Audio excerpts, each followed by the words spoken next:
السلام علیکم ورحمۃ اللہ۔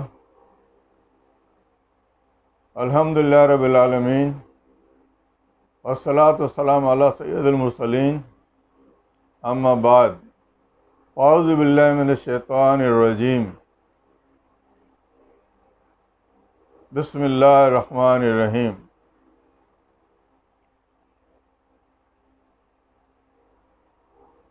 فرمان رسول اللہ صلی اللہ علیہ وسلم ہے، مجھ پر کثرت سے درود پڑھا کرو،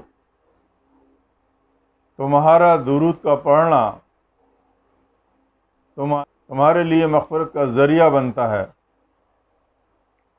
میرے بھائی، کوشش کی جائے کہ زیادہ سے زیادہ درود پڑھا جائے حضرت صلی اللہ علیہ وسلم پر۔ آپ بھی دوسری پڑھ لیجئے، اللہم صلی وسلم علی سیدنا محمدin وعلی آل سیدنا محمدin کما تحب و ترضی بین تصلی علیہ۔ اور اب خاموشی سے بیٹھ کر اس بیان کو سنا جائے۔ ہم قرآن کی صورتوں میں سے آپ کے لیے بیان چنتے ہیں اور ایسے ایسے موضوع وہاں سے اٹھاتے ہیں جو بڑے دلچسپ اور بہت خوبصورت موضوع ہوتے ہیں۔ تو آج میں نے آپ کے لیے ایسا سلسلہ کیا ہے کہ میں ہمیشہ قرآن سے کوئی نہ کوئی ایک موضوع آپ کو سنایا کروں گا، اور آخر میں آپ سے یہ سوال ہوگا کہ آپ لوگ اس بیان کا اس بیان کا تعلق جس صورت سے ہے، اس صورت کا نام لکھ دیں گے جس سے اس بیان کا تعلق ہے، تو ہم ان تمام سننے والوں کے نام ہمارے یہاں ہونے والی محفل درود شریف کی محفل میں اور ختم غوثیہ میں شامل کیا جائے گا، اور ان کا نام لے لے کر شامل کیا جائے گا۔ ہوتا یہ ہے کہ دعائیں تو ویسے سبھی کے لیے کی جاتی ہیں، مگر فضیلت ان دعاؤں کی ہوتی ہے جن میں ان کے خصوصی نام لے کر دعا کی جاتی ہے، تو وہ دعائیں ضرور انہی کے حق میں قبول بھی ہوتی ہیں۔ تو آج کے بعد ہم آپ لوگوں کے نام اپنے تمام ختم شریف میں کریں گے، تاکہ دعاؤں کا نزول قبول ہو جانے کے فائدے آپ کو بھی پہنچتے رہیں اور ہمیں بھی پہنچتے رہیں۔ تو میں اپنا بیان شروع کرتا ہوں، اور بڑا دلچسپ، بڑا خوبصورت موضوع ہے اور بہت خوبصورت انداز ہے قرآن مجید کا ہمارے تک اس باتوں کو پہنچانے کا، حضور صلی اللہ علیہ وسلم کے ذریعے سے، کہ ہم لوگ ان چیزوں کو، قرآن کو بڑا خشک سبجیکٹ سمجھ کے پڑھتے نہیں ہیں یا سمجھتے نہیں ہیں۔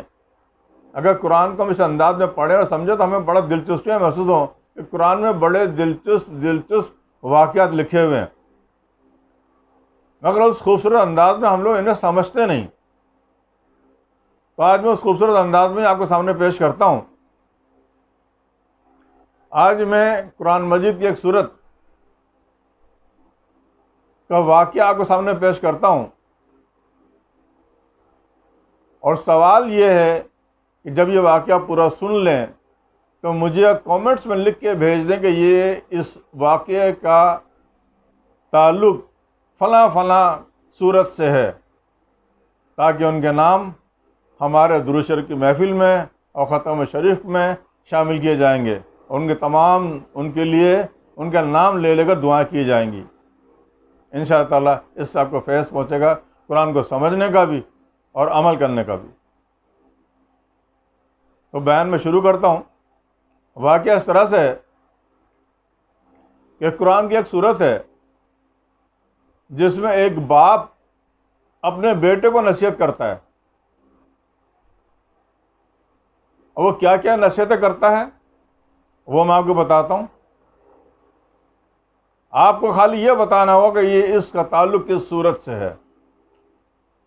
تو وہ باپ سب سے پہلی نصیحت جو اپنے بیٹے کو کرتا ہے، اس سے پہلے چھوٹی سی بات یہ ہے کہ اللہ تعالیٰ فرماتا ہے کہ میں نے اس باپ کو جو اپنے بیٹے کو نصیحت کرنے جا رہا ہے بڑی نعمتوں سے نوازا ہوا تھا،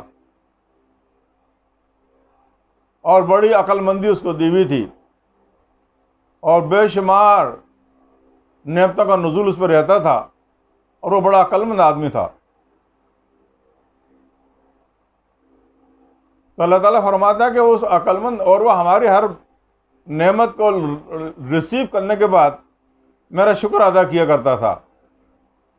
وہ شکر ادا کرنے والے آدمی کا ایک ایسا واقعہ ہمیں سنا رہا ہے اللہ تعالیٰ کہ اس دن کو یاد کرو جب اس نے اپنے ایک بیٹے کو نصیحت کی۔ نصیحتیں کیا کیا کی، اب سنیے آپ۔ نصیحت نمبر 1، جو سب سے پہلی نصیحت کی اس نے یہ کی کہ میرے بیٹے، زندگی میں کبھی شرک نہیں کرنا۔ اللہ تعالیٰ شرک کو انتہائی ناپسند کرتا ہے، اور یہ ایسا گناہ ہے جو کبھی معاف نہیں کیا جائے گا۔ تو زندگی میں کبھی شرک نہیں کرنا، یہ پہلی نصیحت۔ نصیحت نمبر 2،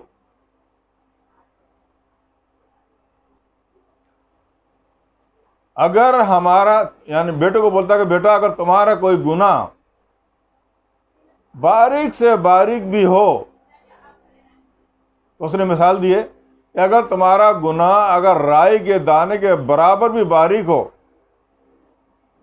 اور ہلکے سے ہلکا وزن کے اندر بھی ہو، اور تم نے اس گناہ کو آسمانوں میں یا زمین میں چھپا دیا ہو، تو قیامت والے دن اللہ تعالیٰ اس گناہ کو تمہارے سامنے پیش کر دے گا، اور تمہیں اس کی سزا بھگتنی پڑے گی۔ تو کبھی کوئی گناہ کرتے وقت یہ مت سمجھنا کہ تمہارا گناہ اللہ سے چھپ گیا، ایسا نہیں ہو سکے گا۔ یہ تھی نصیحت نمبر 2۔ اب ہے نصیحت نمبر 3، جو اس نے بیٹے کو کی۔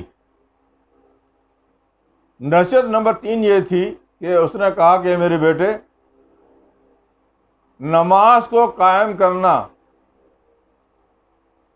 نماز ہمیشہ پڑھتے رہنا، نماز کبھی چھوڑنا نہیں، قضا نہیں ہونے دینا۔ نماز وہ عمل ہے جو مرتے دم تک تمہیں قائم رکھنا پڑے گی، قائم رکھنا۔ یہ تیسری نصیحت تھی۔ اب نصیحت نمبر 4، دین کی تبلیغ کرنا، یعنی امر بالمعروف نہی عن المنکر۔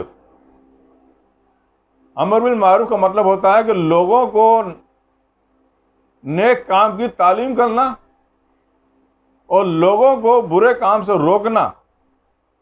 کہ دیکھیے، جب اگر بات ہوتی ہے لوگوں کو حکم دینا اور لوگوں کو برے کام سے روکنا، تو مطلب یہ ہوا دین کی تبلیغ کا کرنا۔ اگر اپنے آپ کو روکنا ہے تو وہ دین کی تبلیغ نہیں ہے۔ اپنے آپ کو تو آپ ویسے ہی روک لیں گے، اس کو دین کی تبلیغ نہیں کہتے۔ مگر جب آپ لوگوں کو کہتے ہیں کہ آپ برے کام سے باز آ جاؤ اور اچھے کام کرو، یہ ہوتی تبلیغ۔ تو اللہ تعالیٰ فرماتا ہے کہ دین کی تبلیغ کرنا، اور تبلیغ کے دوران اگر کوئی مصیبت اور پریشانی کا سامنا کرنا پڑے تو صبر سے کام لینا۔ کیونکہ میرے بھائیوں، یہ تھی نصیحت نمبر 5، اور نصیحت نمبر 4 صبر سے کام، صبر کرنا، یہ نصیحت نمبر 4 ہے۔ نماز پڑھنا نصیحت نمبر 3 تھا، اور دین کی تبلیغ کرنا سبق نمبر 4 ہے۔ اور سبق کے اور نصیحت کے اندر اگر کوئی پریشانی کا سامنا کرنا پڑ جائے تو صبر کرنا، یہ تھی نصیحت نمبر 4۔ اب نصیحت نمبر 5، اللہ تعالیٰ فرماتا ہے جب اللہ تعالیٰ تمہیں بے شمار چیزوں سے نواز دے، نعمتیں عطا فرمائے، یا تم عالم بنا دے، یا تم بہت بڑے بزرگ بن جاؤ، یا بڑے محلے کے امیر آدمی بن جاؤ، تو ایک بات یاد رکھو، کبھی گال پھلا کر کسی سے بات نہیں کرنا۔ گال پھلا کر، موٹے کر کے، سینہ اکڑ کر، نظر اوپر کر مغرور بن کر کسی سے بات نہیں کرنا۔ مغروریت اختیار نہیں کرنا اگر میری نعمتوں کی زیادتی تم پر ہو جائے۔ اب اس کے اندر یا تو اللہ عالم بنا دے گا تو بھی آپ مغرور ہو جاؤ گے، یا اگر روپیہ پیسے سے نواز دے گا تو بھی آپ مغرور ہو جاؤ گے۔ تو اللہ تعالیٰ فرماتا ہے کہ ایسی صورتوں میں کبھی مغرور مت ہونا۔ یہ 5ویں نصیحت۔ نصیحت نمبر 6،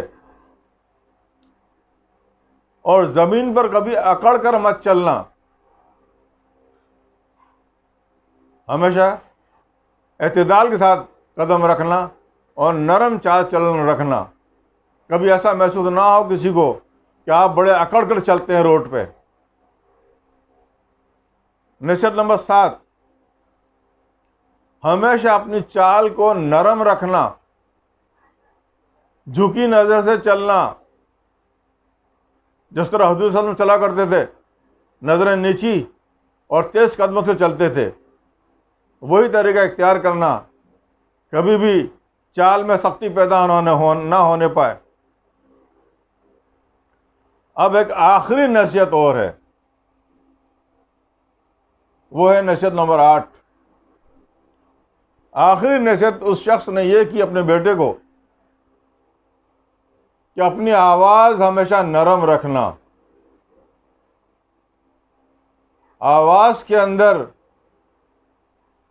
تیزی پیدا نہیں ہونی چاہیے، آواز میں بھی نرمی ہو، لفظوں میں بھی نرمی ہو، کیونکہ تیز آواز اللہ تعالیٰ فرماتا ہے یہ گدھوں کی آواز ہوتی ہے، اور گدھے کی آواز کو اللہ تعالیٰ ناپسند فرماتا ہے۔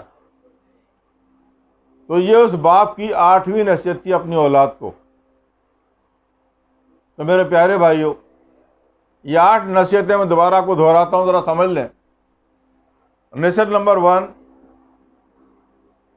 شرک نہیں کرنا۔ نصیحت نمبر 2، گناہ باریک سے باریک بھی ہوگا تو یہ مت سمجھنا کہ وہ اللہ تعالیٰ سے چھپ جائے گا۔ نصیحت نمبر 3، نماز قائم رکھنا، نماز چھوٹنے نہ پائے۔ نصیحت نمبر 4، دین کی تبلیغ کرنا، اور اس میں اگر کوئی پریشانی آئے تو خندہ پیشانی سے برداشت کرنا اور صبر کرتے رہنا۔ نصیحت نمبر 5، کبھی کسی سے گال پھلا کر بات نہیں کرنا، یعنی ناراضگی کے انداز میں بات نہیں کرنا۔ نصیحت نمبر 6، زمین پر اکڑ کر مت چلنا۔ نصیحت نمبر 7، چال ہمیشہ نرم رکھنا۔ اور نصیحت نمبر 8، آواز بھی بہت نرم رکھنا، ورنہ سخت آواز، چیخنے چلانے کی بات، چیخنے چلاتے ہوئے طریقے سے بات کرنا، یہ گدھوں کی آواز کہلاتی ہے، جسے اللہ انتہائی ناپسند کرتا ہے۔ تو میرے بھائیوں، یہ ہر مرد، عورت اور بچوں اور بزرگوں کے لیے یہ تمام نصیحتیں بن جاتی ہیں جو ایک باپ نے اپنے بیٹے کو دیں، اور اگر ہم یہ طریقہ اختیار کریں گے تو اللہ تعالیٰ اسے پسند فرمائے گا۔ اور اس کی نشانی یہ کہ دیکھو، ایک باپ نے اپنے بیٹے کو نصیحت کی تو اللہ تعالیٰ نے اس نصیحت کو قرآن میں بیان کر دیا ہمیں۔ اس لیے بیان کیا اللہ تعالیٰ نے کہ اللہ تعالیٰ کو یہ نصیحتیں پسند آئیں تو اللہ نے قرآن میں لکھ دیا۔ اب میں پوچھنا چاہتا ہوں کہ یہ 8 نصیحتیں کس صورت میں بیان کی گئی ہیں؟ بس اس کا نام لکھ دیجئے اور اپنا بھی نام ضرور لکھ کے بھیجیے تاکہ دعاؤں میں شامل کیا جائے۔ تو میرے بھائیوں، بس میں اس بات کو یہیں ختم کرتا ہوں، اور آئندہ بھی اسی طرح سے آپ کو میں صورتوں کے واقعات بیان کروں گا اور صورتوں کا نام پوچھوں گا تاکہ آپ کے نام دعاؤں میں شامل کیے جائیں، اور مزید انعامات بھی اللہ تعالیٰ کی طرف سے آپ کو ہوتے رہیں گے۔ اے اللہ، مجھے اور آپ کو قرآن مجید پڑھنے کی، سمجھنے کی اور اسے عمل کرنے کی توفیق عطا فرمائے، اور ہمارے ہر کام کو اللہ پاک تو ایسا کر دے جو تیری مرضی کے مطابق ہو، تیری مرضی کے خلاف ہمیں کوئی کام نہ ہونے پائے، اور ہر کام ہم سے وہی لے جو تو چاہتا ہے، اور ہمیں تیرے نبی کا فرمان بردار بنا دے، اور ہمیں اپنے ماں باپ کا بھی فرمان بردار بنا دے کہ اللہ پاک ہم سے کوئی کوتاہی نہ ہونے پائے۔